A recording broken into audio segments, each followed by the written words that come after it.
causal link between the dump products and the injuries of the domestic industry. So that's the three things that need to be proved. And because we have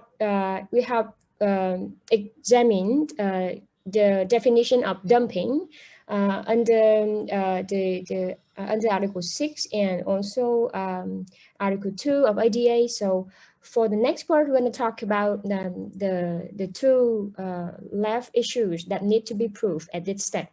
So we talk about the injury.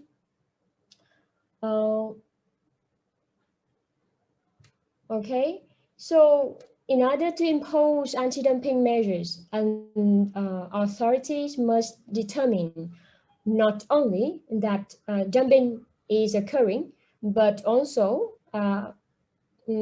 that such dumping is causing material injury to the domestic industry that produce the light products. And as I have mentioned last time, material injuries in the context of ADA comprise present material injury, future injury, that means the threat of material injury, and also material retardations of the establishment of a domestic industry. Nào, ở đây thì nó sẽ có liên quan đến cái thiệt hại cho cái ngành sản xuất trong nước, thì nó sẽ có ba cái cấp độ, được chưa? Đầu tiên là cái thiệt hại vật chất. Cái thiệt hại vật chất thì cái thiệt hại này nó phải ở mức đáng kể, được chưa? Và thứ hai là nữa là ADA này họ cũng chấp nhận cái mức độ là đe dọa gây ra thiệt hại, tức là chưa cần có thiệt hại thực tế đâu, nhưng mà nó có một cái nguy cơ rất cao dẫn đến cái thiệt hại đó. Còn bằng cách nào để chứng minh được việc đấy thì đấy là việc của cơ quan điều tra, đúng không các bạn? Thế còn ở đây thì họ chỉ quy định cái quy định khung là cái thiệt hại này có thể là chỉ cần ở mức đe dọa nhưng phải được chứng minh cụ thể. Còn nếu mà chứng minh không đầy đủ và bị kiện ra WTO thì chừng đấy thì họ sẽ xác định xem là chứng minh như thế là đã đủ chưa. Và cái threat này, cái mối đe dọa này thì nó đã đủ điều kiện để cấu thành cái thiệt hại ở trong cái khuôn khổ của cái điều 3 ADA hay không. Ngoài ra thì cái điều 3 này nó có nêu cho các bạn thêm một cái trường hợp nữa là cái mối đe dọa đến việc thành lập một cái ngành công nghiệp ở trong nước. Cái này nó là cái gì? Thì bạn hình dung là cái việc mà hàng hóa được bán phá giá vào trong cái thị trường và cái mục tiêu hay là cái khả năng mà nó có thể gây ra là nó sẽ làm triệt tiêu cái ngành sản xuất trong nước, có đúng không? Và cái mối nguy hại này thì nó cũng là một cái mối đe dọa rất là lớn đối với các cái nước, các cái quốc gia nhập khẩu. Cho nên ấy, là kể cả là cái thiệt hại của ngành chưa có, hoặc là cái thiệt hại đó nó là thiệt hại sẽ rất là có nguy cơ cao để xảy ra, hay là trường hợp thứ ba là kể cả cái ngành sản xuất trong nước nó đang rất là non yếu, nó chưa có gì cả để tính toán thiệt hại đi nữa, tức là nó là một cái ngành trong tương lai ấy, nhà nước có cái kế hoạch để phát triển một ngành hay một lĩnh vực công nghiệp hay một ngành công nghiệp cụ thể nào đó, một ngành sản xuất nào đó, được chưa? Thì kể cả là cái thiệt hại này nó có thể là chỉ được nhìn ở cái góc độ là nó đe dọa đến cái sự thành lập của một ngành công nghiệp, được chưa? Một cái nền sản xuất đang mới manh nha thôi, ở những cái bước đầu thôi, thì nó cũng sẽ có thể được xem là injury ở trong cái bối cảnh này. Thì so as I have just mentioned that the basic requirement for determination of injury is that there will be an objective examinations that's based on positive evidence of the volume and the price effect of dump import, and also the consequence impact of the dump import on the domestic industry, right? And so Article 3 of the IDA contains specific rules regarding factors to be considered in making determination of material injury, and it's also specified that no one or several of the factors which must be considered is determinative. So I recommend you to spend time reading through this article at home, okay, in order to get the idea of what will be specific requirements for evaluating the injury under the scope of under the context of IDA. Okay, so here, if you have noticed on the slide, I also take note some requirements. So here you can see the volume of the dump import, the effect of the dump import on prices of the like products, and the consequent impact of these import on domestic producers of like products in the importing country. So you spend time reading through the text and also focus on these keywords in order to get the main point of the article.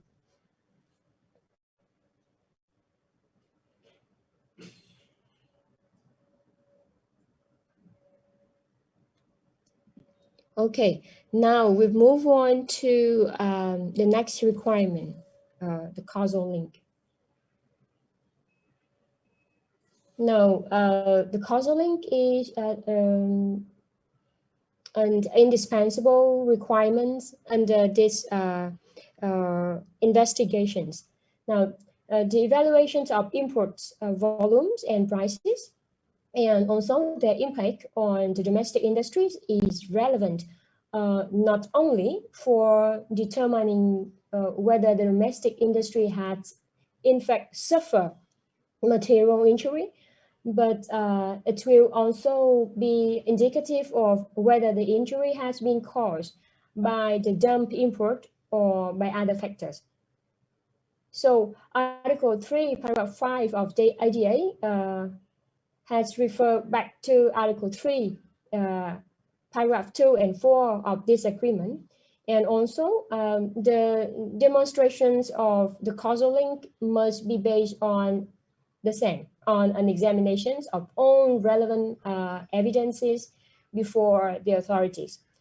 Now it's also examine any factors other than the dump import, which are also injuring the domestic industry. So not only the examination have to be done, not only focus on the dump import, but also to on other factors that can be contribute to that kind of injury, to that the injury that's happened in the domestic market, and specifically focus on the domestic industry. Okay, and here under Article 3, Paragraph 5, as you can see that they have provided a list that will be used for evaluating. So they suggest a lot of factors which may be relevant depending on the facts of the case. So under this Article 3, Paragraph 5, then it established the causal link between the dump import and material injury. The known factors other than dump import, which may be causing injury, must be examined. And and that injury is caused by this factor must not be attributed to dump import. So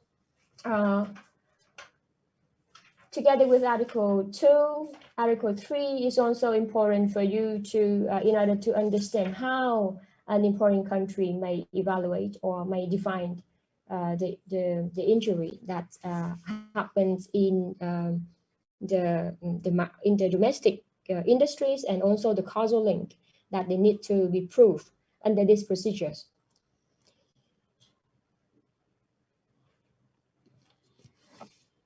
Okay, now so there are three issues that need to be proved under these procedures. And now when we come in through these proceedings, then there's some essential definition that you need to understand. And so I designed the slide, the next slide, in order to explain to you these very common definitions that will appear in an investigation that will be held at in a member country of the WTO. So here we may have interested party, the normal value, what is that? Export price.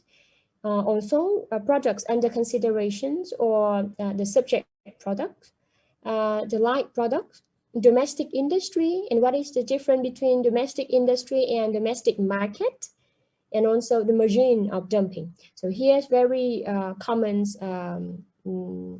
terms in these procedures, and you need to understand it in order to not misunderstanding of the requirement.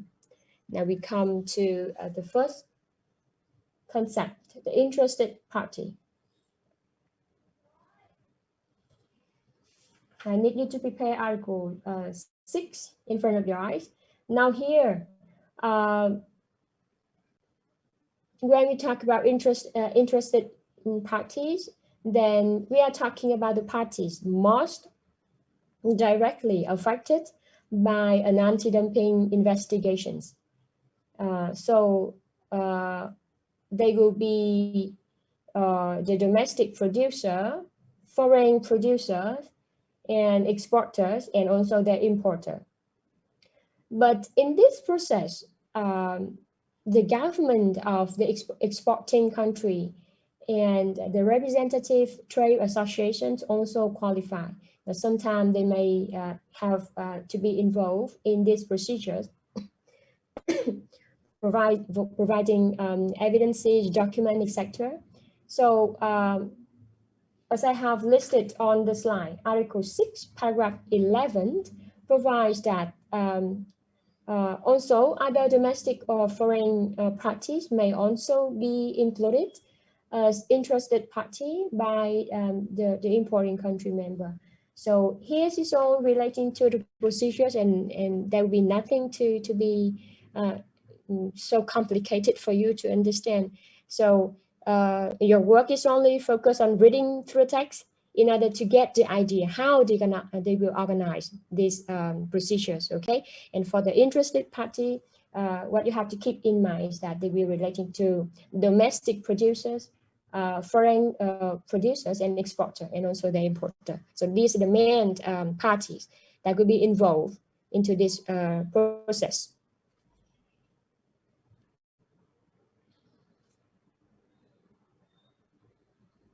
Right. Now we talk about the normal value.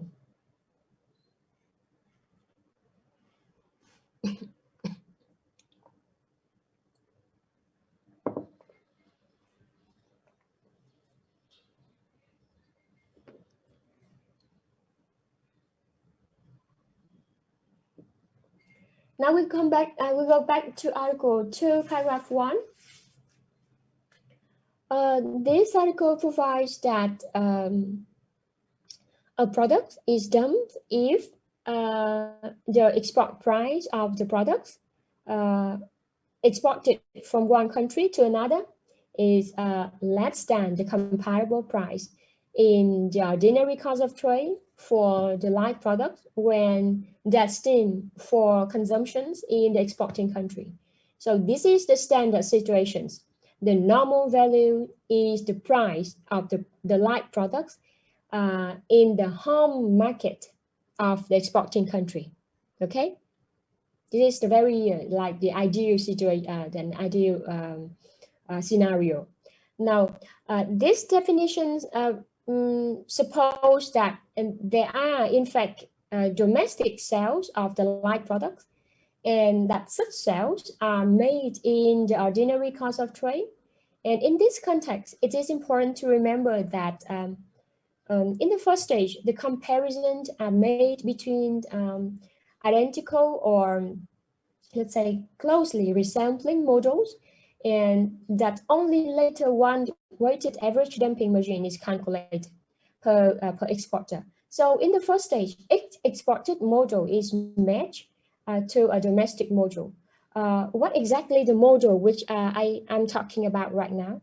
Well, you can follow up with Article 2, paragraph 2.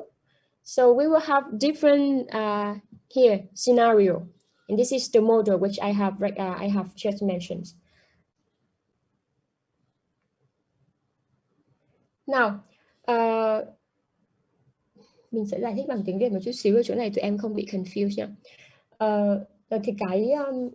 Thì cái giá trị thông thường này, cái normal value này thì về cơ bản là nó sẽ được so sánh, đúng không? Với nó sẽ được xác định chính là cái giá của cái sản phẩm tương tự được bán ở trong thị trường của nước xuất khẩu, tức là nơi mà cái sản xuất ra cái sản phẩm đấy, được chưa? Thế nhưng mà nó có những cái tình huống rất phổ biến ở trong cái hoạt động sản xuất và xuất khẩu của một quốc gia. Đấy là tuy sản xuất ra sản phẩm đấy chỉ để bán xuất khẩu thôi. Nghĩa là sản phẩm đấy không được bán ở trong nước, hoặc là nó có thể được bán nhưng mà được bán với cái số lượng quá ít là không đủ để so sánh nữa. Nó không đủ để đại diện. Em hình dung không? Cho nên cái mức giá mà xác định ở trong cái nền sản xuất trong nước thì không đủ mang tính đại diện để có thể dùng để so sánh với cái giá được bán trên thị trường của nước xuất khẩu. Đúng không? Cho nên ý, cái khoản 2 này thì họ đề xuất là mình sẽ có thể có hai cách thức tiếp theo để mình so sánh giá, hay là mình chọn cái giá normal value. Hình dung không? Thế nhưng mà và cái keyword ở cái điều 2 khoản 1 này mà em phải nhớ là họ luôn luôn nhắc đến cái gọi là in the ordinary course of trade, tức là trong cái điều kiện thương mại thông thường. Thì cái từ khóa này là cái từ khóa rất hay được dùng ở các cái cuộc điều tra chống bán phá giá. Và họ chỉ cần vịn vào cái cớ là nó không có đủ cái điều kiện thương mại thông thường, cho nên là tôi không thể dùng cái giá ở tại nước xuất khẩu mà tôi phải dùng giá ở, thứ nhất là ở nước thứ ba, đúng không? Giá xuất sang thị trường một nước thứ ba, và thứ hai nữa là cái giá mà tôi tự xây dựng lên, vì tôi không tin được cái con số của cái thị trường xuất khẩu.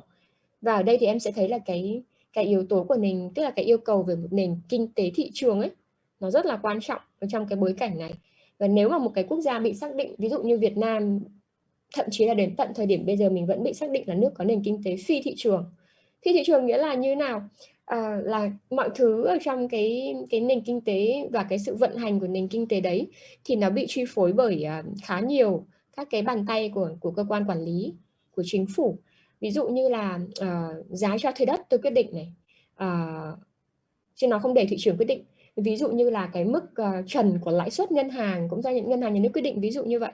Và nhà nước có rất nhiều các biện pháp để can thiệp vào trong cái nền kinh tế đấy, khiến cho cái nền kinh tế này bị gọi là nền kinh tế bị kiểm soát bởi chính phủ, chứ không phải nó được vận hành bởi bản thân cái cung cầu, cái quy luật của thị trường đấy. Và do đó thì cái giá của hàng hóa sản xuất ra nó không phản ánh đúng thực chất cái chi phí để sản xuất ra nó, theo kịp không? Và các nước thì họ sẽ viện vào cái cớ này để họ không có tính cái mức giá mà được quy định ở trong cái điều 1 của ADR đó, mà họ sẽ dùng hai cái biện pháp thay thế, hai cái alternative được suggest ở trong cái điều 2 khoản 2 á, là export price to a third country và cái constructed value in exporting country. Được chưa? Thì đấy là cái ý niệm cho tụi em hiểu.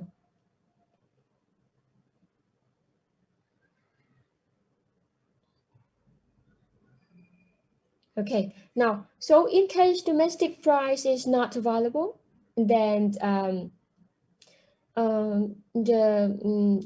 the importing country may apply, like they may choose third country export or the constructed normal value.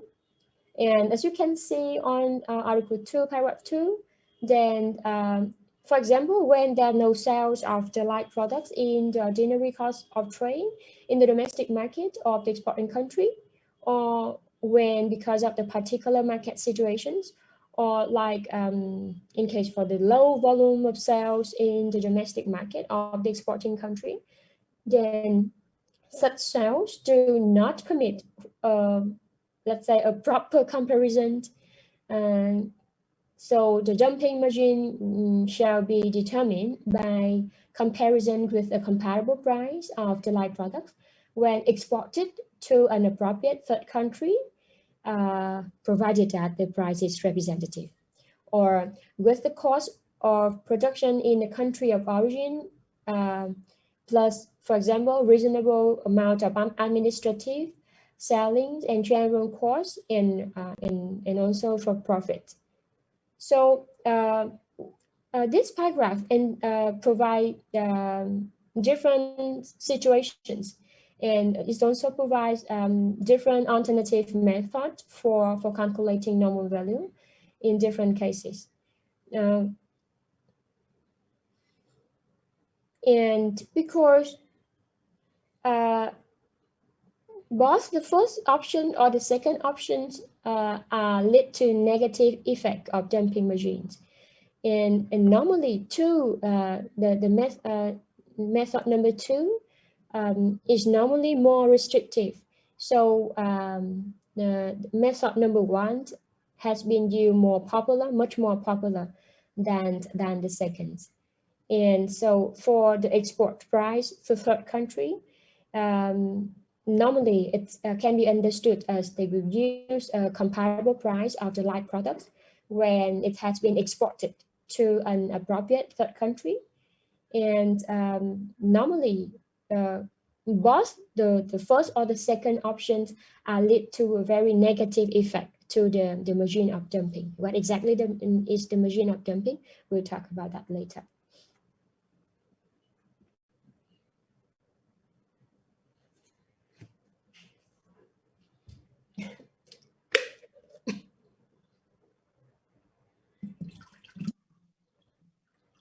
Okay, now we move on to the export price.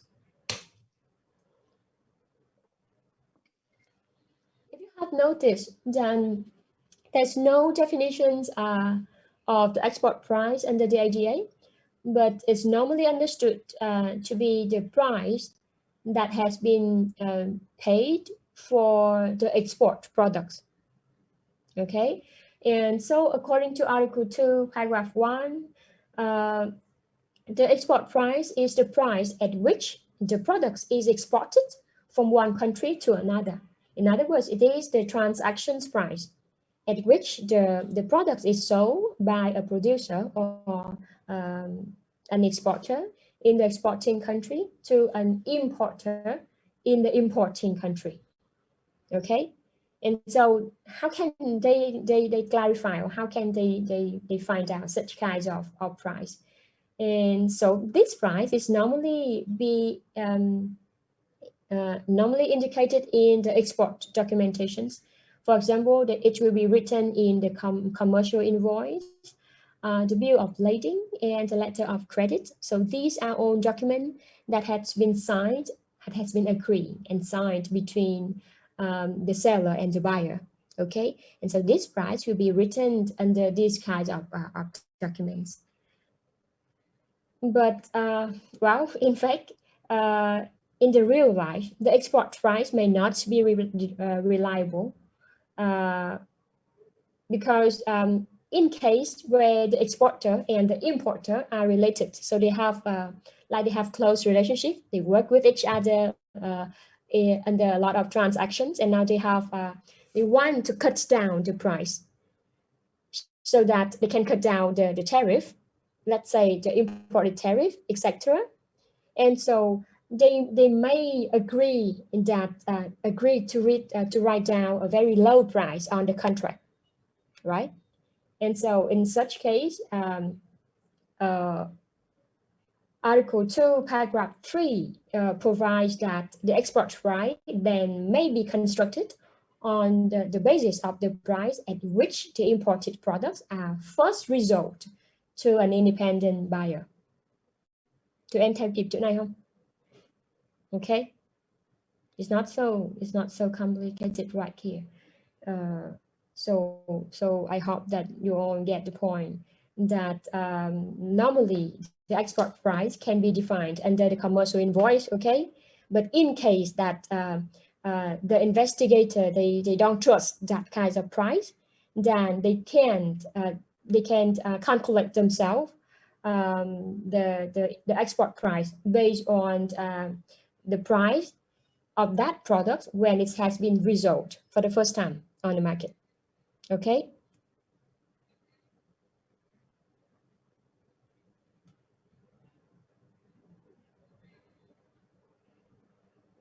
All right. Now we'll talk about the products under considerations. Okay, in this context, products under considerations tức là cái sản phẩm đang bị điều tra đó các bạn. So the products under considerations is the products that, as you can see on the screen, are allegedly dumped and exported to the importing country, and it is allegedly injuring the domestic industry producing the same or the like products in the importing country.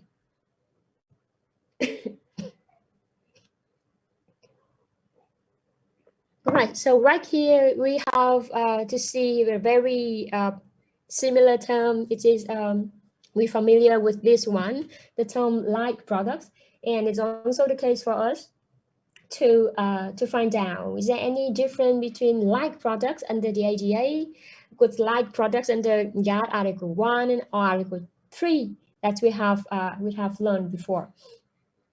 Now, so under Article 2, Paragraph 6, you can find under the context of the WTO, the first definitions and only definition of like products that has been provided in this context. Now, the term like products is defined in Article 2, Paragraph 6 of ADA as a product which is identical, for example, alike in all respect to the products under considerations, or in case there's no such products, then another product which has a lot of and many characteristics that closely resembling those of the products under consideration will be considered as like products in the context. Okay. Bây giờ nếu mà nói về sản phẩm tương tự ở trong bối cảnh của IDA thì đầu tiên nó phải hiểu là các sản phẩm giống hệt nhau, tức là y chang nhau từ đầu đến chân, từ chân đến đầu, được chưa? Thì sẽ được xem là sản phẩm tương tự. Nhưng mà các cái công ty thì có các phương án và các cái kế hoạch sản xuất khác nhau và cũng để phân biệt các sản phẩm đó nữa. Cho nên là các sản phẩm có thể không cần thiết phải giống y xì đúc nhau, đúng không? Nhưng mà nó có nhiều và càng nhiều các đặc tính giống nhau thì càng tốt. Ví dụ như vậy.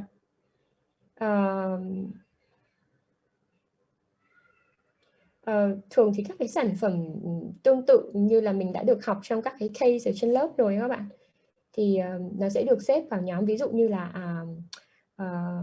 như thế nào nhỉ, ví dụ như TV chẳng hạn, và TV màu mà mình vẫn xem bây giờ, thì các cái loại TV bất kể nó dùng công nghệ nào ở các cái thị trường khác nhau, nó sẽ có thể dùng các cái ổ đầu cắm khác nhau đi nữa, được chưa? Thấy chưa? Đầu cắm 3 chấu hay 2 chấu, hoặc là ngày xưa thì nó có phân biệt các hệ là NTSC này, PAN này, SICAM, ví dụ như vậy. Thì dù là nó có sự khác biệt như vậy đi nữa, nó vẫn được xếp vào nhóm sản phẩm tương tự, bất kể là nó có thể có một vài khác biệt nếu nó được đưa vào các thị trường khác nhau. Okay, now when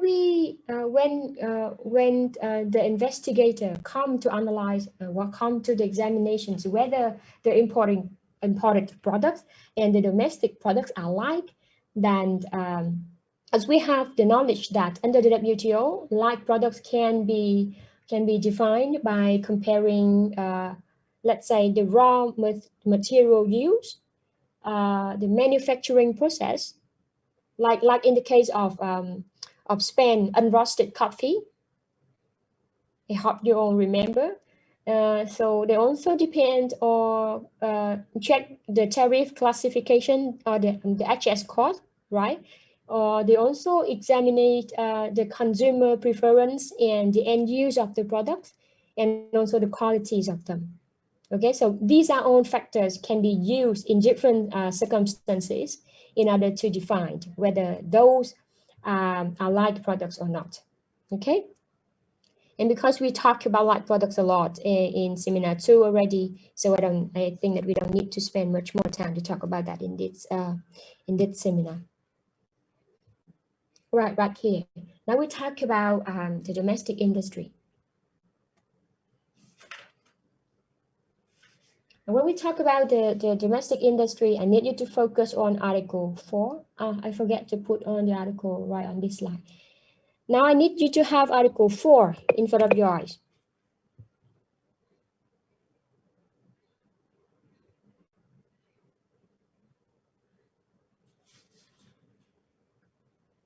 Let's spend maybe 1 minute to read through the text.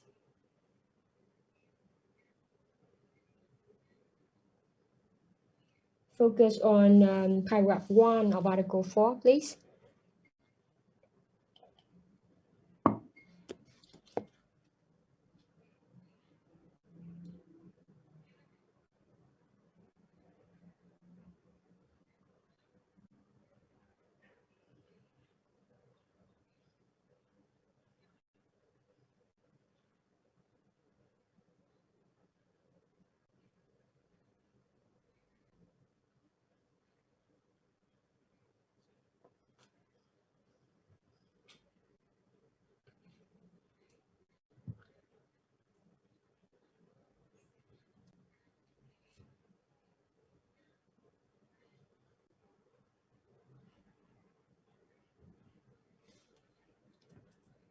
Okay, now Article 4 defined the domestic industry as the domestic producer as a whole of the like products, right? And those of them whose collective output of the products constitute a major proportion of the total domestic productions of those products. So, if you keep reading through the text of Article 4, then you will see that this article does not define the terms of major, what exactly it is, but it sets for it leaves the floor for the WTO country member to define by themselves. But they also mentioned right here the percentage of them, how to be considered as a major proportions. Now,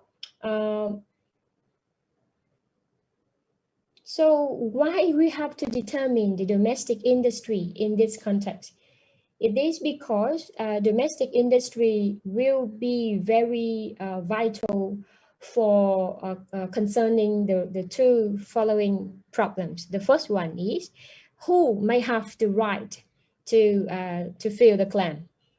Okay, who may suggest the authorities to conduct or to launch an investigations relating to the anti-dumping. Okay, and the second is that whose data will be considered in injury analysis. Now khi mà mình nói đến cái ngành gọi là ngành sản xuất trong nước, đúng không? Thì ngành sản xuất trong nước này ở trong cái điều 4 khoản 1 này thì nó chỉ các cái nhà sản xuất trong nước nói chung liên quan đến cái sản phẩm tương tự mà đang có xuất hiện việc bán phá giá trên thị trường. Hoặc nếu không thì nó sẽ tính bằng cái tổng sản lượng đầu ra của các nhà sản xuất này đến một cái mức độ nhất định mà cấu thành một cái gọi là một cái tỷ lệ phần lớn, đúng không ạ? Tổng cái sản lượng của ngành sản xuất đấy thì đã được tính là ngành sản xuất trong nước rồi, chứ không có nghĩa là tất cả các nhà sản xuất trong nước phải involve vào trong cái quá trình này đâu, được chưa? Mà chỉ cần phần lớn trong số đó tham gia vào cái quá trình điều tra này là được. Thì như tôi có nhấn mạnh với các bạn ở trên bảng là tại sao lại có cái ngành sản xuất trong nước lại quan trọng. Nó quan trọng là bởi vì không phải ai cũng có quyền nộp đơn khởi kiện điều tra bán phá giá, mà chỉ có ngành sản xuất tương tự ở trong nước thì mới được quyền đó thôi, được chưa? Chứ còn giống như tôi ngồi đây và tôi thấy là tự nhiên cái sản phẩm kia và tôi có cái thông tin là cái sản phẩm này ở cái nước sản xuất ra thì bán với mức giá thậm chí là còn cao hơn ở đây chẳng hạn, thì một cái người bình thường sẽ không có quyền làm cái việc đó, mà chỉ có cái ngành sản xuất trong nước và đại diện của ngành sản xuất trong nước thì mới có cái quyền được nộp đơn khởi kiện thôi, được chưa?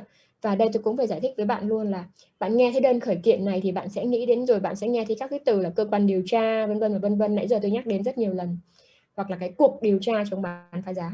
Thì phải nói luôn với bạn là cái này nó không có liên quan đến cảnh sát hay cơ quan tòa án nào hết á.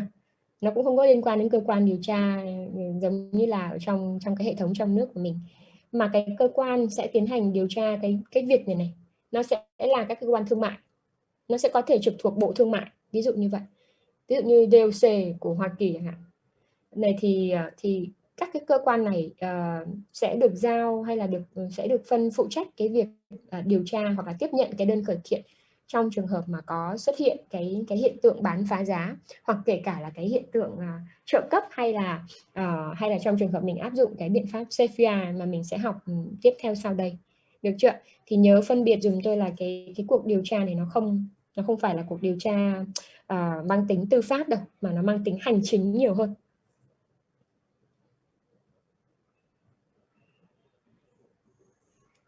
Okay, now next, the domestic market. The domestic market refers to the domestic market in the country of origin of the done products.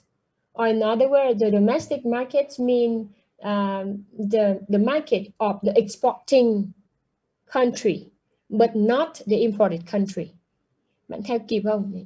Cái thị trường nội địa này bạn phải hiểu là thị trường nội địa của nước xuất khẩu, chứ không phải là thị trường nội địa của nước nhập khẩu.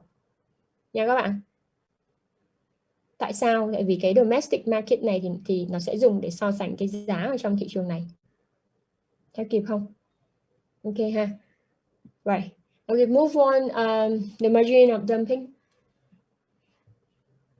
When we talk about the margin of dumping, it is very important under the investigation. Why? Because the anti-dumping duties will be defined under this number.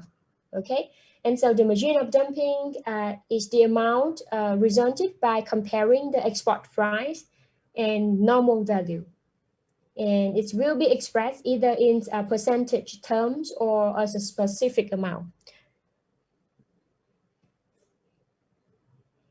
Okay, so the general principle for calculating the margin of dumping can be seen by these calculations.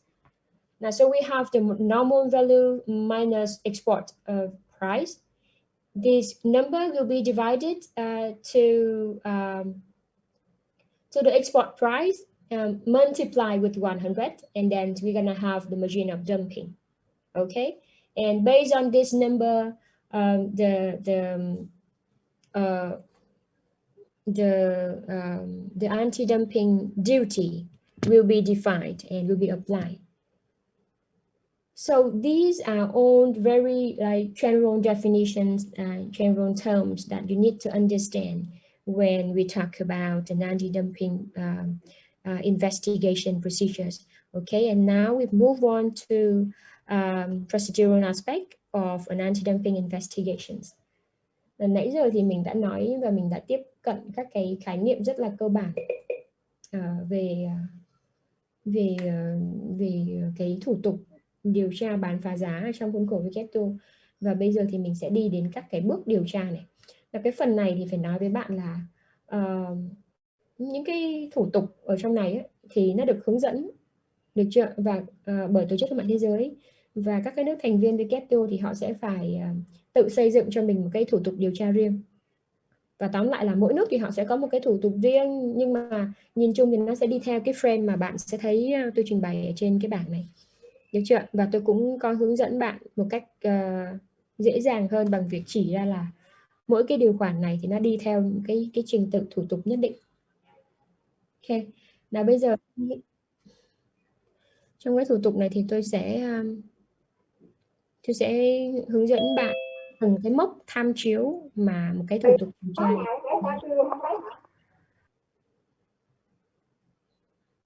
Okay, so as you can see on the left side of the slide, these articles of ADA contains important procedural provisions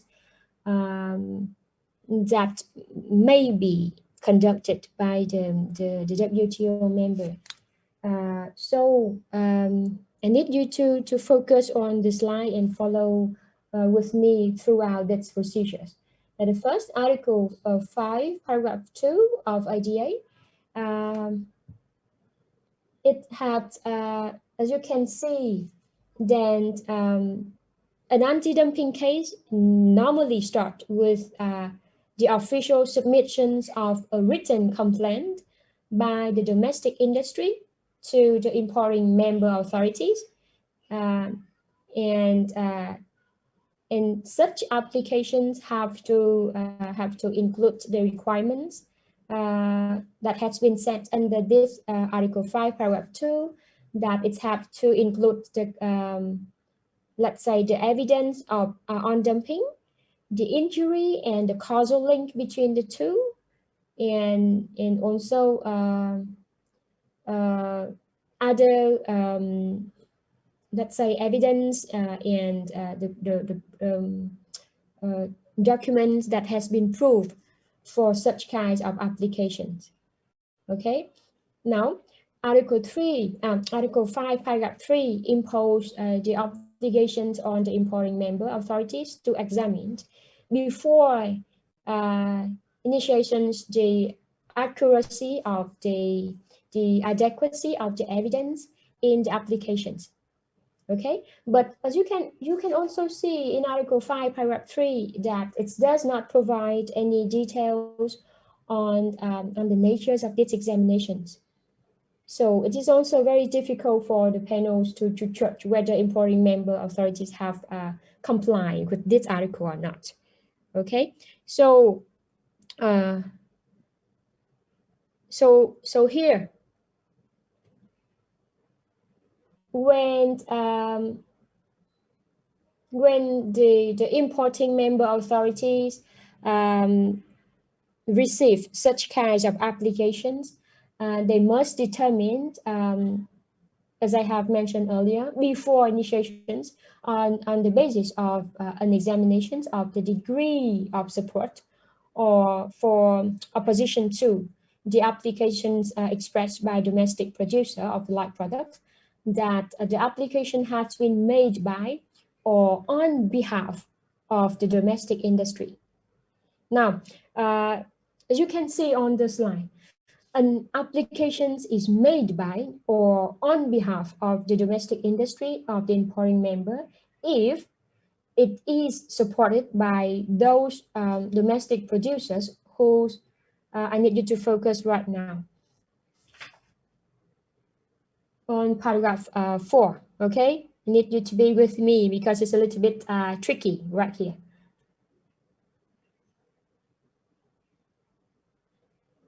Okay, now we are talking about Article 5, Paragraph 4, okay? And so an application can be considered made by the domestic industry if the domestic producers whose collective output constitute more than 50% of the total productions of the like products produced by that portions of the domestic industry, expressing either support or oppositions of the applications. And so there will be no investigations if the domestic producers expressly supporting the applications account for less than 25% of total productions of the like products produced the domestic industry. So these tests are often called like the 50% and the 25% test. So they have to depend on such proportions in order to determine whether this percentage is enough in order to meet the requirement of the 50% and 25% test. Okay. Now here we come with another important issues, de minimis.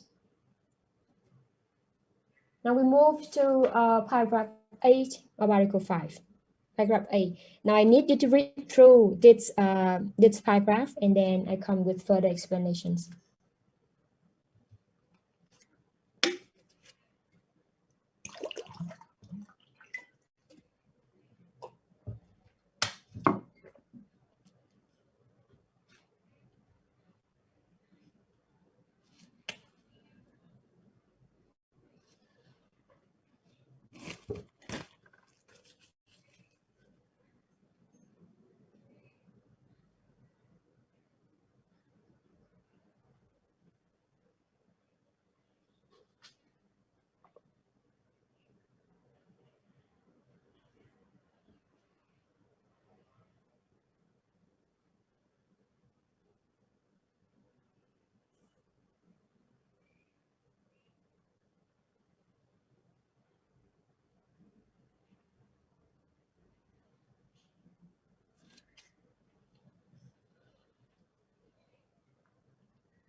Okay. Now, so right here, as you can see, Article 5, Paragraph 8 provides, let's say, a general rules that an application shall be rejected and an investigation terminated promptly as soon as the investigating authorities is satisfied that there is not sufficient evidence of either dumping or injury to justify proceeding with the case. And it also provides two situations in which termination shall be immediate. Okay, so the first case is the margin of dumping shall be considered to be de minimis if the margin is less than 2%. Okay, so right here, when they count the margin of dumping and the number is less than 2%, so this means that it cannot meet the minimis test. Okay, and so the investigation have to be terminated at that time, because okay, there is the dump products, okay, but the percentage of the margin of dumping is not too high, and so it is it can be considered as it cannot affect to the domestic industry. Okay, and so they will stop, or the procedures will be terminated at this stage. Okay, that is the first situations. In the second one, now we don't talk about the margin of dumping, but about the volume of dump import, tức là số lượng nhập khẩu, được chưa? Now, when we under this paragraph, the volume of dump import shall be regarded as negligible if the volume of dump import from a particular country is found to account for less than 3% of import of the like products in the importing member, unless, okay, right here, unless countries which individually account for less than 3% of the import collectively account for more than 7% of the import of the like products in the importing member. Nào, ở trong cái khoản điều 5 khoản 8 này thì bạn sẽ thấy là nó có hai cái bài test vi phạm mức de minimis, được chưa? Nào, mức de minimis đầu tiên đấy là biên phá giá. Nếu mà biên phá giá quá thấp ấy, tức là thấp hơn 2%, đúng không? Ở trong cái điều khoản này, làm ơn highlight các cái từ này ở trong cái văn bản luật mà bạn có giúp tôi. Ở đây chính là các cái từ khóa để bạn dễ xử lý và bạn dễ đọc, được chưa? Nó thế nếu mà nó ít hơn mức 2% này thì có nghĩa là người ta giả định rằng, đúng không? Đấy là một cái presumptions. Nó giả định rằng là cái mức bán phá giá mà quá thấp thì sẽ không có ảnh hưởng đáng kể, đúng không ạ? Không gây ra cái thiệt hại đáng kể cho cái nền kinh tế trong nước. Cho nên là cái cuộc điều tra sẽ có thể được dừng ngay tại chỗ này luôn. Được chưa? Và trường hợp thứ hai là liên quan đến ok, cũng có phá giá đi, nhưng mà cái khối lượng của sản phẩm nhập khẩu thì nó lại không quá nhiều. Ví dụ như là cái sản phẩm mà có bán phá giá trên thị trường đấy có xuất xứ từ một nước thành viên nào đó, được chưa? Thì nó chỉ chiếm ít hơn 3% cái tổng sản lượng nhập khẩu của cùng cái sản phẩm đó vào thị trường của quốc gia đang điều tra ấy, thì nó cũng được xem là không có đủ để tác động hay để ảnh hưởng tiêu cực đến cái nền sản xuất này. Tuy nhiên, trong trường hợp mà có nhiều nước nhập khẩu vào nước của mình và mỗi nước thì đúng là họ chỉ chiếm ít hơn 3%. Thế nhưng mà tổng cộng tất cả các cái sản lượng của các cái nước này cộng lại á, thì nó lại chiếm hơn 7%, thì lúc này là cái tác động đến nền kinh tế là có, bất kể là cái việc bán phá giá đến từ các nguồn khác nhau. Được chưa các bạn? Thì đấy là cái bài kiểm tra ở trong cái điều 5 khoản 8 mà cái cơ quan điều tra họ sẽ phải kiểm tra. Được chưa? Và bất kể khi nào nếu họ xác định được các con số này thì theo yêu cầu của luật WTO là họ cũng sẽ phải dừng điều tra tại đó. Okay, so we move next.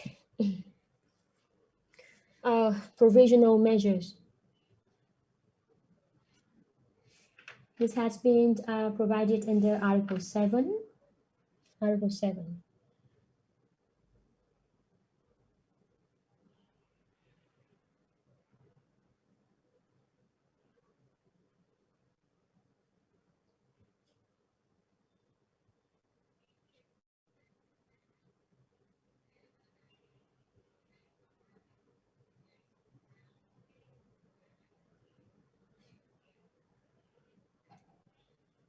Now it's also like in under civil law, then provisional measures can also be applied at in the when the investigations are being held by the imported country. Now, provisional measures should preferably take the form of a security, like as a cash deposit, for example, and it cannot be applied sooner than 60 days from the date of initiations and may not last longer than 4 months. Then you can read further in this article. So right here you will have the idea that let's say the investigator have the right to apply such kind of provisional measures under specific circumstances that meet the requirement has been set under Article 7. Okay, and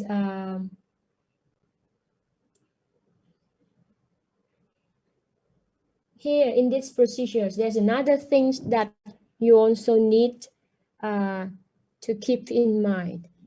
Here it is under Article 8. I need you to prepare Article 8 with you right now. Price undertaking. Cái này nó hơi khó một chút nên mình sẽ hướng dẫn bạn kỹ hơn. Cái slide trước là mình nói về cái provisional measures, tức là các biện pháp tạm thời á. Thì nó không có gì quá khó khăn hết, bạn về bạn đọc thêm luật ha. Để bạn hình dung là trong cái quá trình đó thì nó có thể áp dụng biện pháp tạm thời nếu cần thiết. Nó chỉ là một cái quy định rất là kỹ thuật thôi. Nhưng mà cái này, cái price undertaking thì cần phải giải thích ở chỗ này nè. Bây giờ bạn đọc cái điều 8 một chút xíu đi, sau đó mình sẽ giải thích thêm.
Okay, now under Article 8, Paragraph 1 of the agreement of the ADA, then it had been stated that the proceedings may be suspended or terminated without the impositions of provisional measures or anti-dumping duties upon receipt of satisfactory voluntary undertaking from any exporter to revise its process or to cease export to the area in questions at dump price so that the authorities are satisfied that the injurious effect of dumping is eliminated. Now, so in these procedures, if the export they can suggest that and they wish to stop these investigations, then they may suggest that, okay, right now I will voluntarily cut down the price, raise the price, right, in order to not create such kinds of dump effect in the imported market.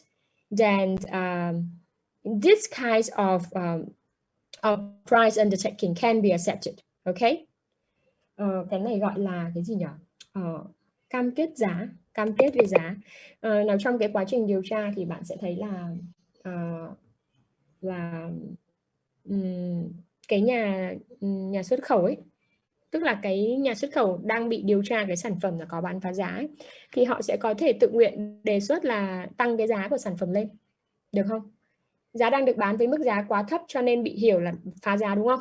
Bây giờ tôi sẽ tự nguyện nâng giá của tôi lên, làm sao để nó không tạo ra cái tác động là bán phá giá trên thị trường nữa. Theo kịp không các bạn? Thì họ sẽ có thể đề xuất một cái gọi là cam kết giá như vậy. Tuy nhiên thì cái câu hỏi đặt ra là cái nhà nhập khẩu thì có phải chấp nhận hay không? Có phải chấp nhận cái việc là cam kết giá tự nguyện như thế này hay là không? Thì bạn đọc ở trong cái điều 8 này, bạn xác định giúp tôi xem là cái cam kết giá này có thể đương nhiên được chấp nhận không, hay là nó có cái yêu cầu gì. Thì bạn xác định thêm ở trong điều 8, tập trung vào giúp tôi cái khoản 3 và khoản 4 ha. Sau đấy thì tôi sẽ giải thích thêm cho bạn. Chỗ này nó thuần túy kỹ thuật nên là bạn buộc phải đọc luật, được chưa? Còn và nếu bạn không thể theo kịp hay không thể hiểu được ấy, thì tôi sẽ giải thích thêm. Nhưng mà đi đến phần nội dung của các cái phần phía sau này thì đa phần là các cái khái niệm về luật nó không có quá phức tạp nữa, chủ yếu là về mặt thủ tục. Thì đấy là lý do vì sao mà bạn phải đọc. Bây giờ bạn tập trung vào khoản 3 và khoản 4 giúp tôi nha. Sau đó thì tôi sẽ bạn thử xác định giúp tôi xem là khi mà cái cam kết giá này được đưa ra thì cái cơ quan điều tra có nhất thiết là phải chấp nhận không, hay là họ có quyền từ chối không, được không? Và cái cuộc điều tra này thì nó sẽ tiếp tục hay là như thế nào, thì bạn xác định giúp tôi trong cái bối cảnh đấy.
Okay, any comments? So any volunteers to answer the questions? Do the authority have an obligation to accept those price undertaking? Class? After reading the law, we could say that the authority can reject the price undertaking for several reasons. For instance, that the number of the that the producer is big, or for other reasons throughout the procedure that they find reasonable enough to reject their price undertaking. Okay, thank you, Nga. Well, that's true. Well, under Article 8, Paragraph 3, then the price undertaking is not necessary to be accepted. And yeah, there are thousands of reasons for this. And even sometimes it seems very like it's not meaningful when we say that that's because of It comes from the general policy that we cannot accept such kinds of price undertaking, but it's happened. But in a very general views, a refuse of price undertaking is a pity. It is good for international trade activities and party concerns for accepting such kinds of price undertaking. Now, and here under paragraph 3 of Article 8 ADA, they say that the investigator can't, so they have the right to decide to accept it or not, and this is a problem. Now, some Asian countries suggest to revise this article at Doha round, and yeah, let's say, for example, Singapore and Thailand has suggested that that IDA should provide specific circumstances that the authority have to accept such price undertaking. Well, if an undertaking is accepted, then the investigation procedures have to be stopped immediately. So under Article 8, Paragraph 4, this scenario is not real or is not true under the concept of Article 8. Now, the undertaking can be accepted, right? But if the exporter wish to, or if in case the authority decide to keep going on the investigations, then they will run it, but not to stop the procedure right at that moment. Bạn theo kịp chỗ này không? Kể cả khi theo cái khoản 4 ấy, kể cả khi là một cái cam kết giá được chấp nhận đi nữa thì không có nghĩa là người ta sẽ dừng điều tra tại đó luôn. Được không? Thì bạn phải nhớ tập trung vào trong cái khoản điều 8 này, một vài cái điều khoản mà tôi có highlight ở trên các slide ấy, thì bạn nhớ tập trung đọc kỹ các cái điều khoản đấy. Kể cả là người ta có chấp nhận cái cam kết giá được đưa ra rồi và cơ quan điều tra có chấp nhận cái cam kết giá đó đi nữa thì chưa chắc là cái thủ tục điều tra sẽ bị dừng. Và như tôi đã nói là cũng có ngàn vạn lý do cho cái việc đấy. Trong điều 8 này thì họ nói là nếu mà cái nhà xuất khẩu họ vẫn muốn điều tra, theo kịp không? Nhà xuất khẩu họ đưa ra cái cam kết giá nhưng họ vẫn muốn điều tra. Tại sao? Tại vì trong thâm tâm của họ hiểu rằng là cái biên độ phá giá thực tế khi mà tính ra vào cuối cái cuộc điều tra này thì có thể không nhiều. Được chưa? Và cái cam kết giá chỉ là để thể hiện cái thiện chí của nhà xuất khẩu là tôi không cố tình bán phá giá sang cái thị trường này đâu, mà thực sự trên thực tế cái năng lực của tôi cho phép được xuất khẩu với mức giá thấp như vậy. Theo kịp không các bạn? Hoặc là trường hợp thứ hai là có thể là nhà xuất khẩu thì họ không có muốn tiếp tục điều tra đâu, nhưng mà cơ quan điều tra họ xác định là cần phải làm việc đấy. Được không? Họ xác định là vẫn phải tiếp tục điều tra. Thì họ sẽ vẫn tiếp tục cái quá trình này, chứ cái price undertaking này không có phải là một cái cách để bảo đảm rằng cái quá trình điều tra này sẽ dừng lại. Ok. Và bây giờ mình sẽ đến cái bước cuối cùng của cái thủ tục điều tra này, đấy là áp thuế chống bán phá giá. Ok, anti-dumping duties.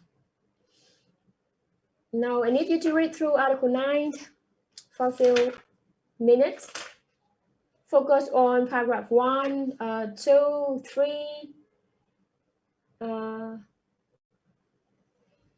Okay, now the first 3 paragraphs is enough for now. I need you to read through the text and then I'll come with further explanations.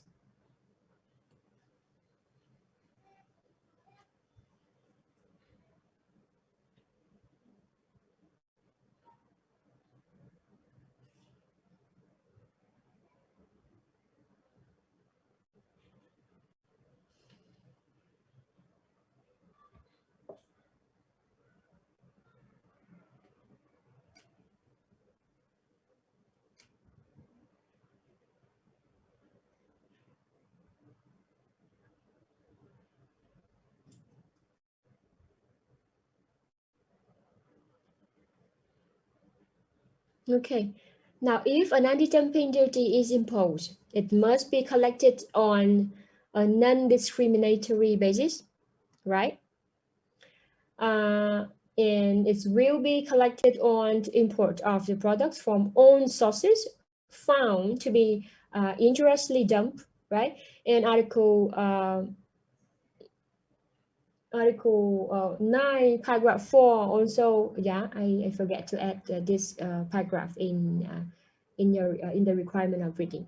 Now, paragraph 4 provides also set special rules in cases where the authorities have resorted to something. Now, so I need you to spend much more time to read on paragraph 4 of this article also at home. Now, for this dumping duty, we need to check out the durations of this anti-dumping duty. Now, for the duration of that, it has been mentioned under Article 11. I need you to read through this article.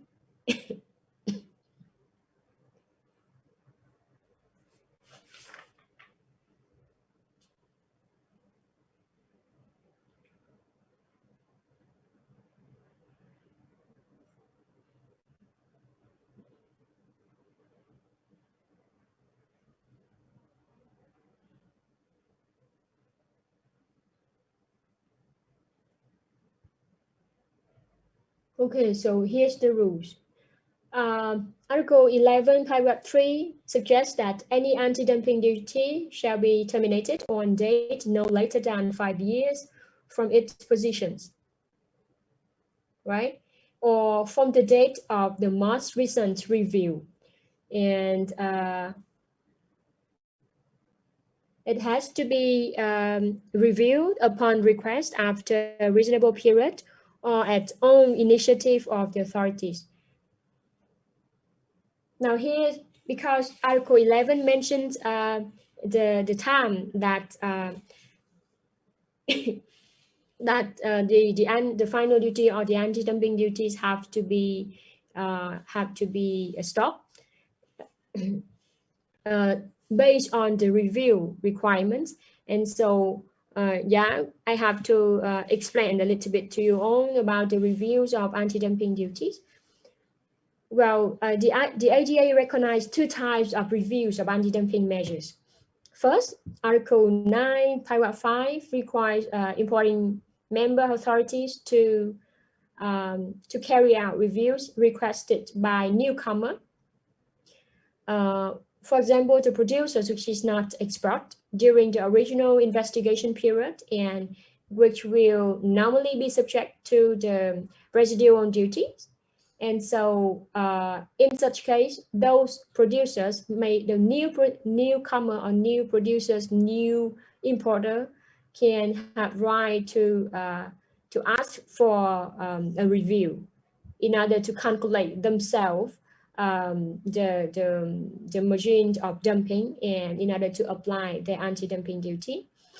And second, Article 11 provides for what can be called like the interim and expiry reviews. Now, when this usually be called like the sunset review, tức là rà soát hoàng hôn đó. Lát mình sẽ giải thích sau. Okay, the anti-dumping duty shall be expired after 5 years, as we have talked at the earlier slide.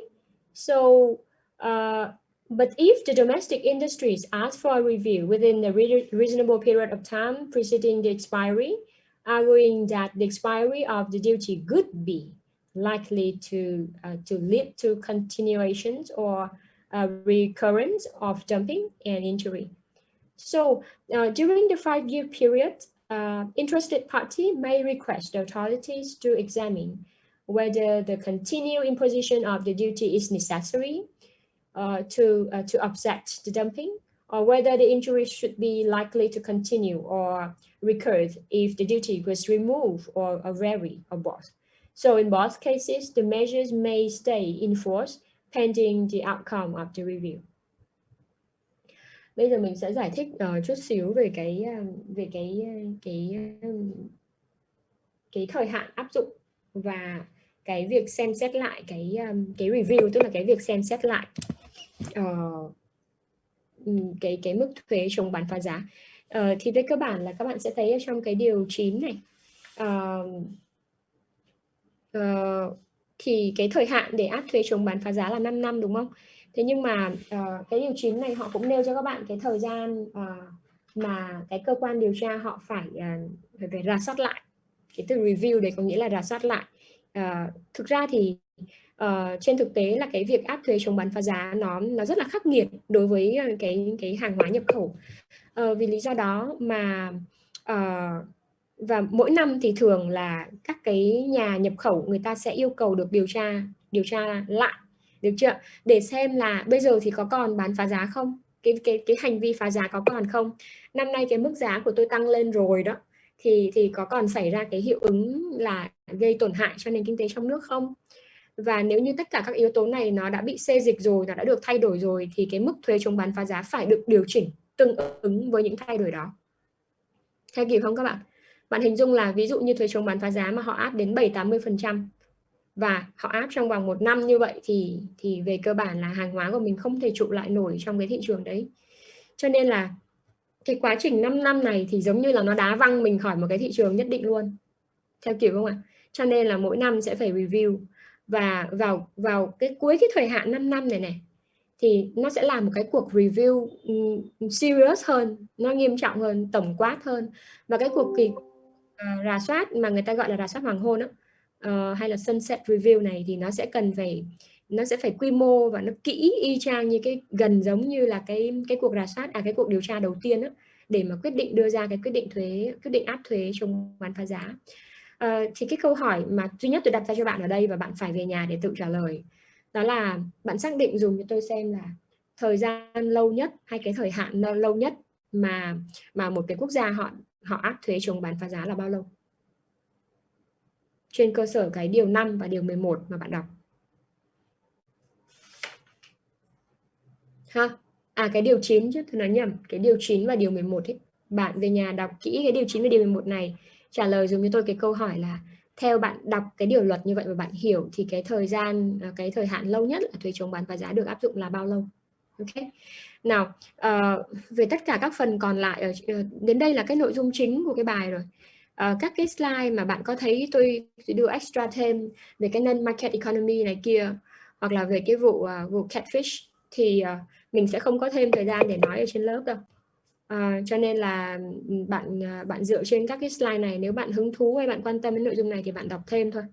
Chứ còn cái lớp mình thì vì đi chậm quá nên tôi không có thời gian để tôi giải thích các cái nội dung extra thêm này ha. Thì đến đây là tôi kết thúc cái phần bài cho cái hiệp định anti-dumping. Buổi hôm sau thì tôi sẽ hướng dẫn các bạn đi rất là nhanh về tức là buổi thứ 3 đúng không? Tôi sẽ hướng dẫn bạn đi sang 2 cái hiệp định còn lại là hiệp định về trợ cấp và các biện pháp đối kháng, và hiệp định về các biện pháp safeguard là biện pháp tự vệ thương mại đó. Thì tôi sẽ hướng dẫn bạn vào trong buổi thứ 2. Tất cả các slide này thì tôi đã đưa lên trên cái cổng e-learning của trường rồi. Các bạn lên đó bạn loát về và xem trước dùm tôi để tôi đi cho nó đủ kịp thời gian. Thứ tư tuần sau thì là cái buổi học bù đúng không? Thì mình sẽ học về hiệp định TPT, và thứ 5 thì mình sẽ học về SPS, được chưa?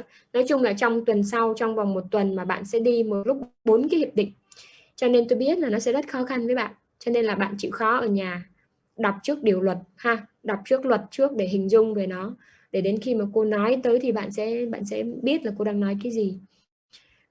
Và kể cả khi bạn phải đọc luật thì như tôi nói, tôi đã hứa từ đầu với lớp là các bạn không cần phải quá áp lực, mình sẽ học tới đâu được thì mình sẽ thi đến đó. Cho nên là bạn cứ đi đúng với cái lịch của tôi, và ở trên lớp thì những cái gì mà tôi hướng dẫn bạn hay tôi tập trung ở đâu hay tôi nhắc bạn là phải đọc cái gì đi thì bạn nhớ take note lại để bạn đọc cho đúng cái yêu cầu. Chỗ này lớp có hỏi gì thêm về cái idea này nữa không?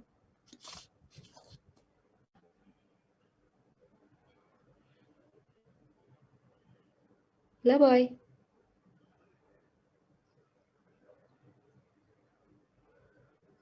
Dạ, hiện tại chưa có câu hỏi ạ. Ok. Nếu mà bạn không có câu hỏi gì thì các bạn có thể nghỉ ở đây. Buổi sau nhớ đọc trước luật nha các bạn. Nhớ đọc trước. Cô ơi, Được. thứ Okay. tư tối mình học bù của cô là mình sẽ học buổi sáng vào giờ nào ạ? Giờ này luôn được không các bạn? Học đúng vào lúc 8:30 luôn được không? Dạ, vậy K2 ạ cô? K1 đúng không ạ cô? K1 thì sớm quá mình không có ấy nổi, mình không có afford được. Dạ, vậy em hẹn lại với môn khác là K2 vậy ạ? Thế à, tụi em cũng có môn khác nữa hả? Sao hôm bữa đó tụi em nói là tụi em free mà. Dạ, nhưng mà môn văn học Anh đó cô cũng muốn bù vào ngày thứ tư, tại vì thứ hai cô bận mà. Ok. Giờ là xếp lịch với lại môn WTO trước và môn văn học Anh thì có xếp lịch sau. Dạ. Ok. Vậy tụi em cố gắng học cái lớp của mình cũng đúng là 8:30 nha. Bữa trước mình có nói cái này luôn rồi mà ta. Dạ. Dạ, vậy em xếp lịch lại với môn văn học Anh sao? Không sao. Cảm ơn tụi em. Dạ. Vậy ha. Bữa nay mình dừng ở đây nha. Dạ rồi, em chào cô. Have a nice weekend, Miss. Bye.